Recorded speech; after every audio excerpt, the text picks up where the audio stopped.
multi-use building on the site, right? They first of all had to remove a pre-existing structure. And it was well known in the archaeological community that beneath that building there was likely to be some kind of archaeological material. How much, we didn't know until that building was removed. It very quickly became clear that the depth and the horizontal extent and the significance of the archaeological site there was more. To put that in context, this site is older than the pyramids in Egypt.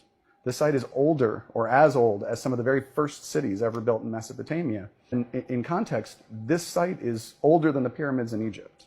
This site is older or as old as some of the very first cities ever built in Mesopotamia. And yet, very little is known comparatively about these people who built this site, who lived there hundreds and thousands of years ago, precisely because there hasn't been enough systematic scientific archaeology. The mouth of the Miami River, where it meets Biscayne Bay for thousands of years, well before they were probably even known as the Tequesta, but we do know that name was used by the people who lived there when the Spanish arrived in the 16th century. There's only a couple of historical mentions of the Tequesta, so from those we know a tiny little bit about the people.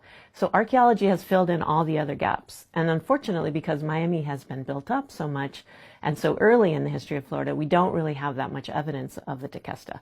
Today, the excavation that's going on in downtown is of the capital where most Tequesta people lived, where they traded, where they had ritual and ceremony, where they met visitors from other regions. So it's really our